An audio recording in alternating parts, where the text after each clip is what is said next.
ሰላም ቅዱሳን እንዴት ናችሁ? እግዚአብሔር አምላክ የተመሰገነ ይሁን። እኔ በጣም ደህና ነኝ። ጌታ የተመሰገነ ይሁን። እናንተስ እንዴት ናችሁ? አንድ የእግዚአብሔር ቃል በልቤ ውስጥ ስለመጣ እሱን ባካፍል መልካም ይሆናል ብዬ በልቤ አስቤያለሁና ገላትያ ምዕራፍ 6 ላይ ነው። አይ ቲንክ ቁጥር 3 አካባቢ ይመስለኛል። እና አንዱ ምንም ሳይሆን ምንም የሆነ ቢመስለው ራሱን ያታልላልና የሚል ቃል አለ። አንዱ ምንም ሳይሆን ምንም የሆነ ቢመስለው ራሱን ያታልላልና ይላልና ይሄ ቃል በጣም ኢምፖርታንት ቃል ነው። የሆነ ያልሆነውን ነገር ያልሆነውን መልካም ነገር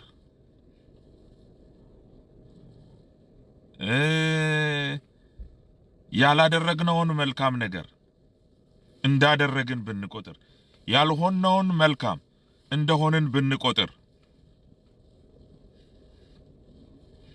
ይሄ ራስን ማታለል ነው የሚለው። ራስን ስለማታለል ነው። ራስን ማታለል እና ራስን ለዚህ ነው ሰው የራሱ ስራውን የራሱን ስራ ይፈትን ይላል የእግዚአብሔር ቃል። የራሱን ስራ ይፈትን። ስለዚህ በጣም በጣም በጣም እግዚአብሔር ይርዳን እንጂ ለራሳችን የተሳሳተ እንደ እግዚአብሔር ቃል ያልሆነ ግምት የምንሰጣቸው ነገሮች በጣም አደገኛ ነገሮች ናቸውና አዋጣም ማለት ነው። ምን ይጠቅማል? እሱ አይጠቅምም። እሱ ምን ይጠቅማል? እግዚአብሔር የሆነ ነገር ናችሁ ይበለን እንጂ የሆነ መልካም ናችሁ ይበለን እንጂ የሆነ መልካም ሆናችኋል ይበለን እንጂ የሆነ መልካም አድርጋችኋል ይበለን እንጂ የሆነ መልካም ሆናችኋል ይበለን እንጂ እግዚአብሔር ይመስክርልን እንጂ የጌታ መንፈስ ይመስክርልን እንጂ እኛ ስለ ራሳችን እንደመሰለን ስሜታችን እንደነገረን ስሜት እንደነዳን ብንሆን ስሜትን እያዳመጥን በስሜት የምንመራ አይደለንም። እኛ የምንመራው በእግዚአብሔር ቃል ነው። ኢቭን ሌላው ቀርቶ እንኳን እኛ በእምነት የምንኖር ቢሆንም እንኳን ከስሜት ባለፈ በእምነት ነው ብለን ብንልም እንኳን ይሄ እምነት እንደ እግዚአብሔር ቃል የሆነው ነው መሆን ያለበት። እንደ እግዚአብሔር ቃል የሆነው እንጂ እኛ የራሳችንን ሐሳብ አምነን እሱን እምነት ልንል አንችልም። እና እንደው ምንም ሳንሆን እንደው ምንም የሆንን ቢመስለን ያው መጽሐፉ እንደሚለው ገላትያ 6:3 ላይ ራሱን ያታልላልና ስለሚል ለምን ራሳችንን እናታልላለን? ይሄንን የተናገረው ሐዋርያው ጳውሎስ ነው። እንዲህ አይነት ኮንዲሽኖች ወይንም ሁኔታዎች ስለሚኖሩ ነው። ዝም ብሎ እንዲሁ በከንቱ ይሄንን ቃል አልተናገረም። በመንፈስ የሆነ ነገር ባይረዳ ሰው ምንም ሳይሆን ምንም የሆነ እየመሰለው ራሱን እንደሚያታልል ራሱን ሊያታልል እንደሚችል ይህንን ባይረዳ ይህንን መልእክት አይጽፍም። እና ለዚህ ራሳችሁን ታታልላላችሁ ምንም ሳትሆኑ ምንም እንደሆነ ብትቆጥሩ ለሚለው ነገር የሚያግዙ ነገሮች አሉ። የሚያግዙ ነገሮች አንዱ የሚያግዙ ቅድም ስሜት ብያለሁኝ። እንደገና ሌላው ደግሞ የራሳችንን ሐሳብ በማመን ብያለሁ። ሌላው ደግሞ ያጀቡን ሰዎች እኛ እንደ እግዚአብሔር ሐሳብ ያልሆነን ነገር አድርገን መንፈስ ቅዱስ እንኳን እንዳይመልሰን ወይም ደግሞ የመንፈስ ቅዱስን ወቀሳ መንፈስ ቅዱስ ሲመራን እሱን ሰምተን እንዳንስተካከል በዙሪያችን የሚያጅቡን የሚያጨበጭቡልን ደግሞ ይኖራሉ።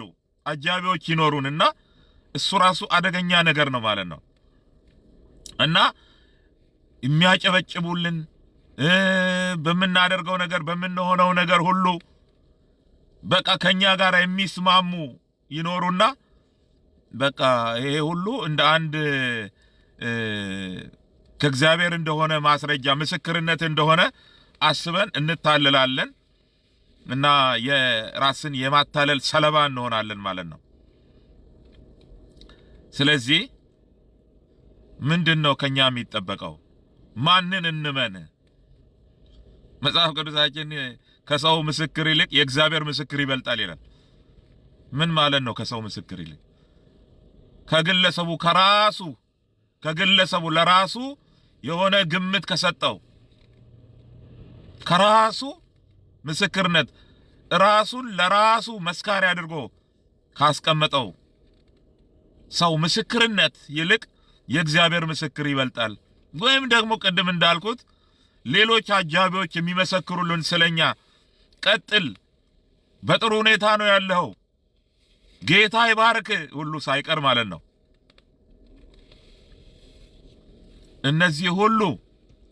ከነዚህ ሁሉ ምስክርነት የእግዚአብሔር ምስክርነት ይበልጣል። ማን ነው ለኛ የሚመሰክረው? ስለኛ ሁኔታ ማን ነው የሚመሰክረው? እውነት ይመሰክራል ወይ? ሐዋርያ ዮሐንስ ስለማን ነው? ስለ ጋይዮስ ይሁን አላቅም። እኛም እንመሰክራለን እውነትም ትመሰክርለታለች ብሏል። እውነት ምንድን ነው? የጌታ መንፈስ ነው። የእግዚአብሔር ቃል ነው። ወንጌል ነው። በወንጌል የተጻፈው እውነት ነው። ይመሰክራል ይላል። ያ እነዚህ በሌሉበት የምናዘጋጃቸው ሌሎች ምስክርነቶች አይጠቅሙንም፣ አያዋጡንም። ስለዚህ በእግዚአብሔር ፊት ጌታ ሆይ እኔ ማን ነኝ? መርምረኝ። አንተ ልብንና ኩላሊትን የምትመረምር ነህ። እኔ ለራሴ ከምሰጠው ግምት ይልቅ እኔ ስለ ራሴ ከማውቀው ይልቅ የሚበልጠውን የምታውቅ አንተ ነህ ብለን በእግዚአብሔር ፊት ራሳችንን ማማጠን ይገባናል። በእግዚአብሔር ፊት መውደቅ ይገባናል። ወደ እግዚአብሔር መቅረብ፣ መጸለይ፣ የጌታን ፊት መፈለግ ይገባናል። ምክንያቱም ማንም የጌታን ፊት ፈልጎ ከንቱ ሆኖ ሊቀር አይችልም። በእውነት ማንም እግዚአብሔርን ከፈለገ መጽሐፍ ቅዱስ እንደሚነግረን የሚፈልገኝ ያገኘኛል ነው። ተክቶ የሚፈልገኝ ያገኘኛል ነው የእግዚአብሔር ሐሳብ የሚለው። ስለዚህ ወገኖች አንታለል።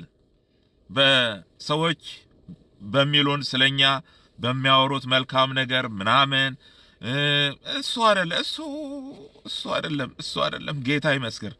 የጌታ መንፈስ ይመስክር። አረ ወገኖች እንዴ የጌታን ሐሳብ እንኳን ለማገልገል መድረክ ላይ ወተን አገልግለን ስንወርድ ሰዎች ቸብ አድርገው ጌታ ይባርክ ካላሉን እኮ ያላገለግልን የሚመስለን ሁሉ ልንኖር እንችላለን። ልክ ሰው ቸብ ሲያደርገን ዋው እግዚአብሔር ሰርቷል ማለት ነው፣ ተጠቅሞብኛል ማለት ነው፣ እውነትም የእግዚአብሔር ፈቃድ ነበር ያገለገልኩት ልንል መጀመሪያ ሰው አላለም ከእግዚአብሔር የተቀበልነው እውነት መልእክት ካለን እናገለግላለን። በቃ ከሌላ ነገር ጋር አናያይዝም። እግዚአብሔር አምላክ የተመሰገነ ይሁን። ቅዱሳንና ሄዱና እስቲ ገላትያ ምዕራፍ 6ን ከቁጥር 3 ቁጥር 4 እስከ 5 እንደዚህ ያሉትን አንብቧቸው እስቲ። የምንማራቸው ነገሮች ይኖሩናል ብዬ ተስፋ አደርጋለሁ። የበለጠ እግዚአብሔር ይባርካችሁ። ጌታ በነገር ሁሉ ማስተዋልን ይስጠን።